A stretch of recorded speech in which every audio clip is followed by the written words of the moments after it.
हैदराबाद गॅजेटच्या आधारे कुणबी प्रमाणपत्र देण्याचा जो निर्णय झालेला आहे त्या संदर्भात काढलेला काळा GR रद्द करावा या मागणीसाठी नागपूरनंतर आता बीड येथे OBC संघटनांचा मेळावा होत आहे।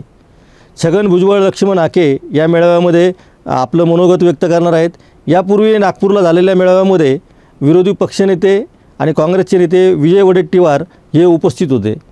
आता लागोपाठ हा दुसरा OBCंचा मेळावा होत असल्याने या आणखीन पुढच्या काळामध्ये मराठा आणि OBCंचा आरक्षणाचा जो विषय आहे तो कशा पद्धतीने सरकार हाताळतं आणि जिल्हा परिषद आणि नगरपालिका निवडणुकींच्या आधी हा वाद किती चिघळत जातो हे सरकारलाही बघायचं आहे आणि लोकांनी संयम पाळावा या दृष्टीने सरकार काही प्रयत्न करत आहे का यावरही लक्ष ठेवावं लागणार आहे।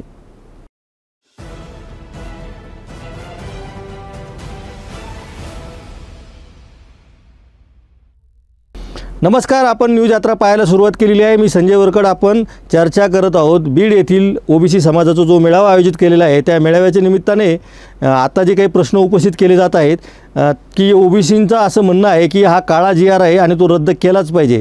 याआधी नागपूरला एक मोर्चा निघाला होता, त्या मोर्चामध्ये विजय वडेट्टीवार सहभागी झाले होते। आता छगन भुजबळ त्या मोर्चात का गेले नाही अशी एक चर्चा सुरू झाली होती। त्यामुळे आता बीडमधील मेळावा हा छगन भुजबळांच्या उपस्थितीने लक्षवेधी ठरणारा आहे। छगन भुजबळ सरकारमध्ये मंत्रीसुद्धा आहेत, त्यामुळे ते नेमकी काय भूमिका घेतात आणि या मेळाव्यामध्ये ते काय भूमिका मांडतात आणि सरकारला काय इशारा देतात याकडे सगळ्या महाराष्ट्राचं लक्ष लागलेलं आहे। खरं म्हणजे लक्ष्मण हाके आणि छगन भुजबळ यांनी या निर्णयाला सरकारच्या कडाडून विरोध केला।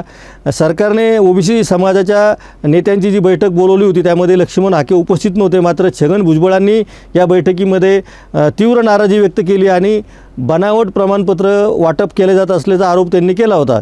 त्यावेळी मुख्यमंत्री देवेंद्र फडणवीस यांनी बनावट प्रमाणपत्र देणाऱ्या अधिकाऱ्यांवर देखील कारवाई करू असं सांगितल्यामुळे छगन भुजबळ यांचं समाधान झालं होतं।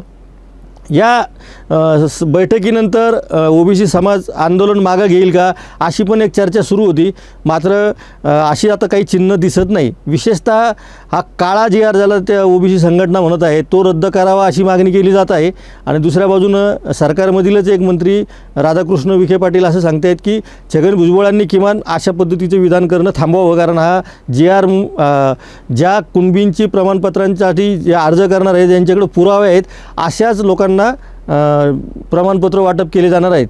या सगळ्या धामधुमीमध्ये राष्ट्रीय OBC महासंघाचे अध्यक्ष बबनराव तायवाडे यांनी एक आकडेवारी आजच जाहीर केलेली आहे। त्यांचं म्हणणं असं आहे की मराठवाड्यातल्या 8 जिल्ह्यांमध्ये आतापर्यंत फक्त 73 जणांनीच अर्ज केले होते आणि त्यापैकी फक्त 23 जणांना हे प्रमाणपत्र वितरित केले जात आहे। त्यामुळं या GRमुळे OBCंवर अन्याय होत आहे असं म्हणणं चुकीचं आहे असं बबनराव तायवाडे यांचं म्हणणं आहे। या उलट छगन भुजबळांचं आणि इतर OBC नेत्यांचं म्हणणं असं आहे की या GRमुळं OBCंचं प्रचंड मोठं नुकसान होऊ शकतं। त्यामुळं हा GR एका अर्थाने काळा GR आहे आणि हा GR जोपर्यंत रद्द होत नाही तोपर्यंत आपण आंदोलन सुरूच ठेवू। आता या सगळ्या गडबडीमध्ये बबनराव तायवाडे यांनी छगन भुजबळांना या सगळ्या त्यांची भूमिका समजावून सांगावी आणि त्यांची भेट घ्यावी का असाही एक प्रश्न उपस्थित केला जातो आहे। त्या बाबतीतही बबनराव तायवाडे यांनी अत्यंत स्पष्टपणे सांगितलं आहे की मला असं वाटतं की OBC समाजाचं याच्यामध्ये कुठल्याही प्रकारचं नुकसान होत नाही, पण मी स्वतःहून जाऊन कोणाला समजून सांगायला जाणार नाही। माझ्याकडे जर कोणी भेटायला आलं तर मी मात्र त्यांना हा GR काय आहे ते समजून सांगणार आहे आणि यापूर्वी ज्यांच्याकडं पुरावे आहेत, ज्यांचे आजोबा खापरपंजोबा आणि इतर सगळ्या वंशावळीमधल्या अनेकांचे जर पुरावे असतील आणि ते पुरावे सादर करून जर कोणाला कुणबी प्रमाणपत्र मिळत असेल तर त्याला विरोध करायचं कारण नाही आणि त्यामुळं काही फार मोठी संख्या OBCमध्ये समाविष्ट होणार नाही असं बबनराव तायवाडे सांगत आहेत। दुसऱ्या बाजूनं सरसकट प्रमाणपत्र निघतील अशी एक भीती व्यक्त केली जात आहे आणि त्या बाबतीमध्ये अजूनही आपल्याला वाट पाहिजे आहे, कारण आपण आता जी माहिती घेतो आहे त्यामध्ये काही प्रमाणामध्ये संदिग्धता निर्माण झालेली आहे।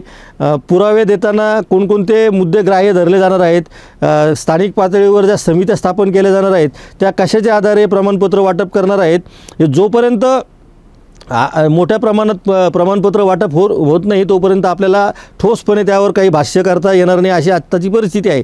त्यामुळं स्वाभाविकपणे ओबीसी समाजाला जे वाटतं आहे की त्यांचं आरक्षणावर अतिक्रमण होत आहे, तर ती त्यांची भावनासुद्धा सरकारने समजून घेतली पाहिजे. आणि सरकारचं जर खरंच असं म्हणणं असेल की ओबीसी समाजाचं नुकसान होत नाही, तर ते त्यांनी कागदावर कसं सिद्ध करता येईल हे बघायला पाहिजे. कारण आता तोंडी काय बोलतो याला काही फार महत्त्व उरलेलं नाही. कारण मराठा समाजाला पण एक मोठी आशा अशी आहे की आपण आरक्षणामध्ये येत नाही आहे, आणि या निर्णयामुळे जर ओबीसीमध्ये आपला समावेश होणार असेल आणि ओबीसी आरक्षणाचे जर फायदे आपल्याला मिळत असतील तर ही एक मोठी संधी आहे असं मराठा समाज मानतो आहे. आणि त्यामुळं मनोज जरांगे पाटील यांच्या मागे जी गर्दी आहे ती काही कमी होत नाही, की दिवसेंदिवस ती गर्दी वाढतच आहे.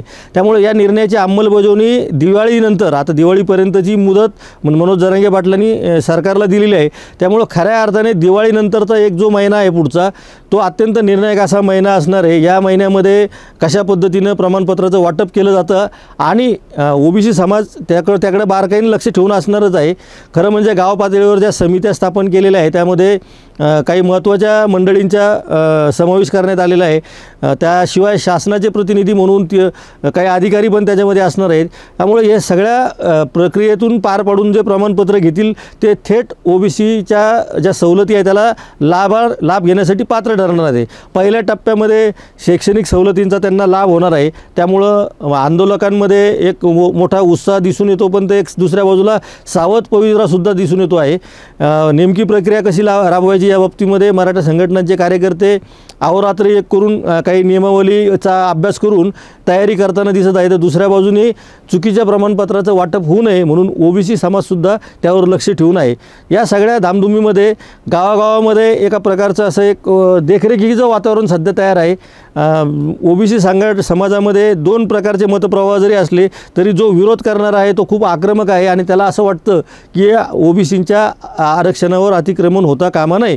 सरकारने या सगळ्या गोष्टीमध्ये लक्ष घालण्याची आत्ताच गरज आहे. कारण पुढच्या निवडणुकांच्या तारखा आता जो विरोधी पक्षांनी निवेदन दिलेलं आहे निवडणूक आयोगाला त्यानुसार ठरणार आहेत.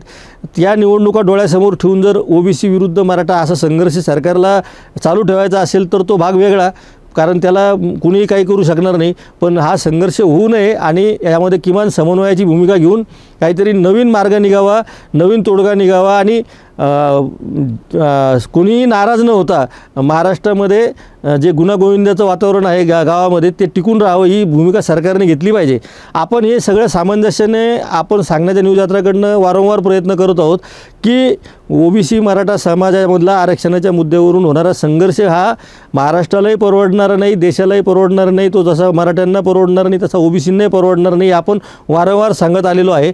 त्यामुळं आरक्षणासाठी संघर्ष करावा का तर निश्चित करावा, आरक्षणाच्या रक्षणासाठी संघर्ष करावा तर निश्चितच करायला पाहिजे. आपण लोकशाही मार्गाने आपापल्या हक्कासाठी लढायलाच पाहिजे. पण त्यातून कुठल्याही प्रकारची सामाजिक कटुता, सामाजिक संघर्ष आणि सामाजिक वातावरण कलुषित होणार नाही याची काळजीसुद्धा आपण घ्यायला पाहिजे असं आम्हाला वाटतं. त्यामुळं या पुढच्या काळातसुद्धा समन्वयाची भूमिका काही घेता येते का, आम्ही वारंवार असं सांगतो आहे की समन्वयवादी भूमिका घेऊन यातून काही मार्ग काढता येतो का.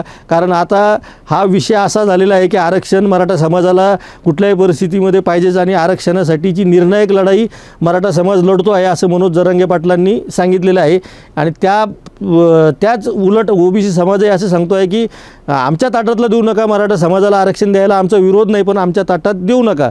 आता याच्यामध्ये सगळ्यात अडचणीचा जो मुद्दा तयार झालेला आहे की ज्यांच्याकडं ओबीसी प्रमाणपत्र मिळवण्याची पात्रता आहे असा मराठा समाज किंवा कुणबी ज्याला मूळ कुणबी ज्याला म्हणतात आणि त्यांचं नंतर मराठा म्हणून उल्लेख झालेला आहे, असा समाज जर या आरक्षणामध्ये येत असेल तर स्वाभाविकपणे ओबीसी आरक्षणाच्या साठी जी लोकसंख्या आहे ती वाढत जाणार आणि मग त्या भीतीपोटी म्हणा की आपल्या हिताच्या रक्षणासाठी म्हणा ओबीसी आंदोलनानं उतरलेलं आहे.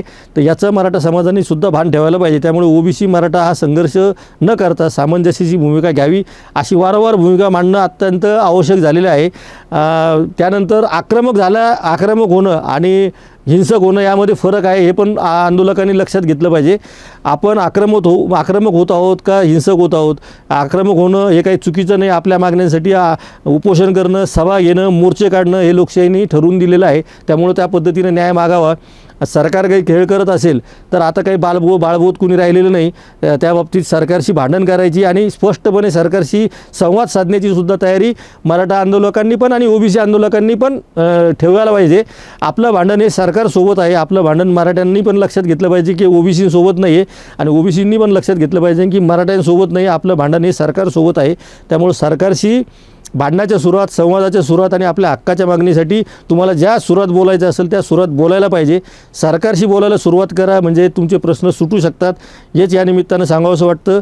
आपण या सगळ्या प्रक्रियेवर, आंदोलनांवर कायम लक्ष ठेवून आहोत, यापुढेही लक्ष ठेवून राहणारच आहोत। त्यामुळे आपण पाहत राहा न्यूज यात्रा, हे आहे आपलं चॅनल।